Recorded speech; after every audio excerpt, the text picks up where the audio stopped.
दोस्तों, आज हम एक सीरीज़ शुरू कर रहे हैं जिसका नाम है यदि मैं सीएम होता। 70 सालों में विभिन्न राज्यों के सीएम बने, सत्तारूढ़ पार्टियों के सीएम बने, नेता बदलते रहे, लेकिन सीएम किसी राज्य का मुख्यमंत्री कैसा होना चाहिए और उसको क्या क्या करना चाहिए, इस पे हम चर्चा करेंगे कि मैं सीएम होता तो क्या करता। हम रोज़ एक विषय को लेंगे। आज हम रोजगार पे बात करते हैं। अगर किसी राज्य का मुख्यमंत्री चाहे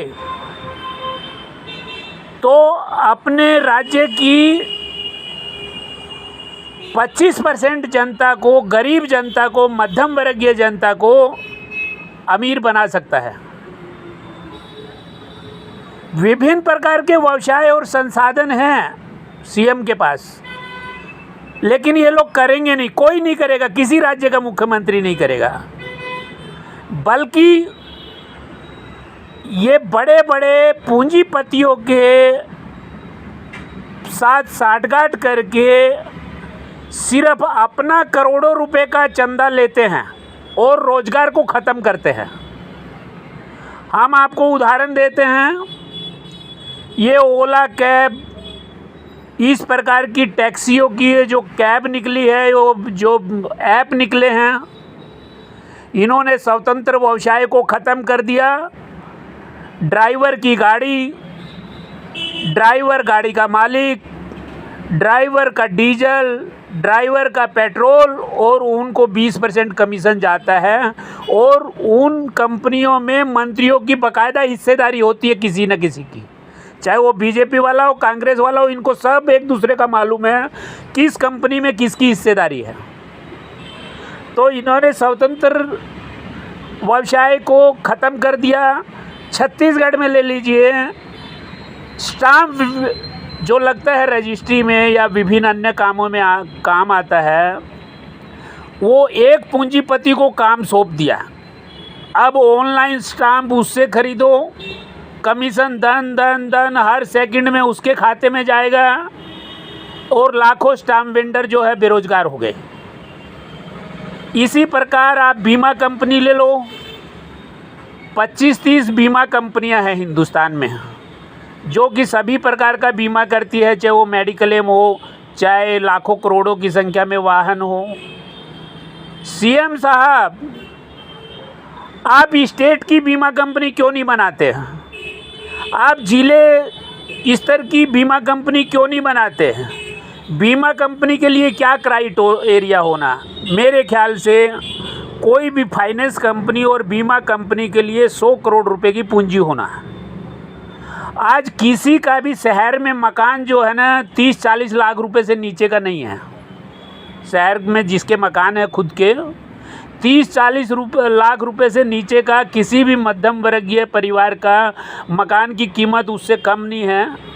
100, 200, 500 लोगों की एक प्राइवेट लिमिटेड फर्म बना करके और 100 करोड़ रुपए की उनकी एसेट को मॉर्गेज करके और 100 करोड़ रुपए बैंक से, आरबीआई से डायरेक्ट रेपो रेट पर दिलवा करके उनकी कंपनी खड़ी करके, और उस ज़िले के वाहन या उस राज्य के वाहन उसी बीमा कंपनी से बीमा किया जाएगा। ये आप कानून क्यों नहीं बनाते, जिससे लाखों लोग अमीर बन जाएंगे, लाखों लोगों को रोज़गार मिलेगा? लेकिन आप नहीं बनाओगे, क्योंकि उन 20-25 कंपनियों में उन 20-25 नेताओं की हिस्सेदारी है। तो ऐसे बहुत से व्यवसाय हैं, ऐसे बहुत से ऑप्शन हैं जिसको कि मध्यम वर्गीय को अमीर बना सकते हो आप लोग, लेकिन आप चाहोगे नहीं। छत्तीसगढ़ में अदानी ग्रुप को, अंबानी ग्रुप को सभी खदानें दे दी गई, हज़ारों किलोमीटर की खदानें दे दी गई। आप 1-1 किलोमीटर की 10-10 लोगों की कंपनियां बना करके, जो ऐसे बहुत से धन्ना सेठ हैं छत्तीसगढ़ में, बहुत से पैसे वाले हैं, जो आपको अग्रिम रॉयल्टी भी देंगे, आपकी टर्म एंड कंडीशन को भी पूरा करेंगे। आप 1-1 किलोमीटर की खदान क्यों नहीं देते हैं? क्यों नहीं लोग कोयला निकाल सकते हैं? निकाल सकते हैं, लेकिन आप दोगे नहीं, क्योंकि आप 1 किलोमीटर की खदान अगर दोगे किसी को, उसे 1 करोड़ रुपए साल में अधिक से अधिक राजस्व मिलेगा। अब 1 करोड़ में क्या आप घूस लोगे और क्या 1000 लोगों से सेटिंग करोगे? कौन आपको चंदा देगा? कितना मार्जिन होगा? क्यों आप 1000 लोगों के सामने जो है बदनाम होंगे, लूज पॉइंट लीक हो गए? इसलिए आप एक आदमी को सौंप दिए और वहीं से थैली पहुंच जाती है। बहुत से ऐसे ऑप्शन हैं जिससे वो सरकार चाहे तो लाखों लोगों को न केवल रोजगार दे सकती है बल्कि अमीर बना सकती है। हम किसी नेता का नाम नहीं लेंगे, हम किसी पार्टी का नाम नहीं लेंगे, हम मोदी को नहीं कोसेंगे, हम राहुल को नहीं कोसेंगे, लेकिन कोई भी दमदार नेता, ऐसा माई का लाल नेता नहीं हुआ जो जन कल्याण की सोचता हो। मैं मुख्यमंत्री होता तो कांच के महलों में एसी में नहीं बैठा रहता, मैं भेष बदल बदल करके आपके सत्ता के जो प्रशासन है उसमें जाता, उसमें देखता, उसमें लाइन में लगता कि डाइवर्शन कैसे कराते हैं, कितना घूस मांगी जाती है, पटवारी के पास जाता, मैं तहसील में जाता, आवेदन लगवाता कि किसी आदमी को, उसको देखता, भेष बदल करके जाता। मैं सत्ता में बैठ के और एसी की गाड़ियों में नहीं घूमता। आप राजा हो, किसी भी स्टेट के हो, आप राजा हो, आपकी प्रजा का ख्याल, प्रजा की तकलीफ़ों का ख्याल आप नहीं करोगे, कौन करेगा? रही बात सही और गलत की, सत्ता और अच्छी और बुरी की, अरे भैया बताओ तो सही, किसके शासन में भ्रष्टाचार खत्म हुआ? किसके शासन में, किस राज्य में बगैर पैसा दिए जनता के काम होते? बताओ तो सही, कौन अच्छा है? कोई अच्छा नहीं है। सब एक दूसरे को चोर, लुटेरा, डकैत बोल करके सत्ता में आते हैं और खुद चोर लुटेरे बन जाते हैं। इसलिए हम आपको भी, जनता के बीच से भी, नेताओं के बीच से भी आमंत्रित करते हैं, आओ बताओ, डिबेट करो कि आप सीएम होते तो क्या करते, या आपका सीएम क्या नहीं कर रहा है जो उसको करना चाहिए। हम डेली एक मुद्दा लेंगे।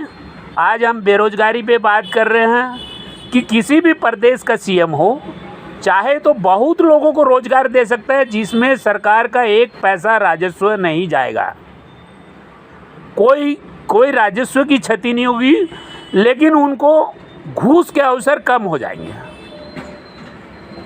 क्योंकि छोटे छोटे समूह को, निजी क्षेत्र के व्यक्तियों को रोजगार देना और उनसे वसूली करना बहुत बड़ा भारी काम है। अदानी, अंबानी जैसे अन्य और भी देश में धन्ना सेठ हैं, उनसे एक मुश्त थैली अपने आप पहुंच जाती है, कहीं कोई हल्ला गुल्ला नहीं, कुछ नहीं। वो काम आपका नहीं होगा, इसलिए आप नहीं करते हो। आप इतना तो कर सकते हो किसी भी राज्य का मुख्यमंत्री कि वहाँ की प्रजा, वहाँ के स्टेट के निवासियों के लिए 90% आरक्षण तो कर सकते हो। स्थानीय उद्योगों में, स्थानीय नौकरियों में, स्थानीय दुकानों में, स्थानीय शोरूम में, आप लोग वो भी नहीं करते हो।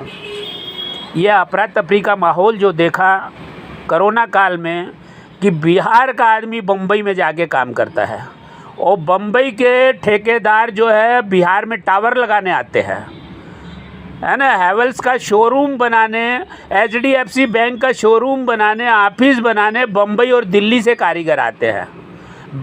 वहाँ के किसी भी राज्य के स्थानीय व्यक्ति को काम नहीं मिलता है। क्यों नहीं मिलता भाई? क्या स्थानीय लोगों को शोरूम बनाने नहीं आते हैं? क्या HDFC या निजी बैंक का, एक्सिस बैंक का किसी का भी ऑफिस को डेकोरेट के इंटीरियर करना नहीं आता है? लेकिन आप लोग ऐसे कानून नहीं बनाओगे, क्योंकि वो बड़े लोग हैं, आप बनाइए, कुछ करिए। हर स्टेट का, राज्य के निवासियों का ये अधिकार है कि वहाँ के खनिज संपदा पे, वहाँ पे संसाधनों पे, वहाँ पे जो क्षेत्रीय स्थानीय जो जॉब निकलते हैं उन पे उनका अधिकार हो, और होना भी चाहिए। आप बंगाल में जाओ ना, आप सरकारी नौकरी बाहर का कोई आदमी पा करके बता दीजिए। आप उत्तर पूर्वी राज्य में जाइए, वहाँ सरकारी नौकरी पा करके बता दीजिए। आप महाराष्ट्र में जाइए, सरकारी नौकरी तो दूर की बात, भाषा उत्तर भारतीयों के प्रति, बिहारियों के प्रति कितना द्वेष भावना है कि आपको कोई व्यवसाय करने में भी हफ्ता वसूली देना पड़ेगा वहाँ पे। अगर सभी प्रदेशों की सरकारें अपने स्थानीय संसाधनों पर स्थानीय जनता का अधिकार कर दे, चाहे वो जॉब हो, चाहे खनिज हो, चाहे आय हो, चाहे उद्योग हो, चाहे व्यवसाय हो, तो लोगों को बाहर नहीं भटकना पड़ेगा, बाहर नहीं जाना पड़ेगा। उनको वहीं पे रोज़गार मिलेगा, वे संपन्न होंगे, सुखी होंगे, समृद्ध होंगे। लेकिन कोई मुख्यमंत्री नहीं कह, किसको जनता की पड़ी है। चुनाव जीतते ही तो लाइन लग जाती है, भैया मेरा ये काम कर दे, मेरी ये फाइल सरका दे, मेरा ये, उसी फाइल पे। आज एक बात बताओ, पूरे देश के प्रदेशों में जेल मंत्री होता है। कितनी जेल होती है भैया? 25 जेल, 20 जेल, 30 जेल। वो चुनाव जब जीत के जेल मंत्री बनता है तो एक बार दौरा करता है जेल में, पेपर में छपता है खाना बहुत बढ़िया बना, कैदियों की व्यवस्था देखा, सब कुछ ठीक ठाक था। लेकिन हकीकत क्या होती है कि पहले वाले को कितना दे रहा था भैया, हैं? मेरे को इतना चाहिए, तेरे को रहना है कि नहीं। वो एक बार जब नया नया मंत्री बनता है तो जेलों में निरीक्षण करने जाता है। वो हर हफ्ते, हर 15 दिन में क्यों नहीं जाता भैया? कितना काम है जेल मंत्री जी आपको? कितनी फाइलों का ढेर लगा है भाई आपके पास? क्योंकि आपकी एक बार ठेका पद्धति हो गई, आपको दोबारा जाने की जरूरत नहीं। माल आ रहा है बैठे बिठाए। तो देश की राजनीति चाहे तो सब कुछ कर सकती है जनता के लिए। जनता जो दरिद्र होती जा रही है, ये फ्री की भीख जो है फेंकना बंद करना होगा सभी राज्य के मुख्यमंत्रियों।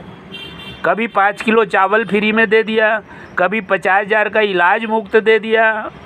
इससे न गरीबी ख़त्म होना है, न किसी को रोज़गार मिलना है।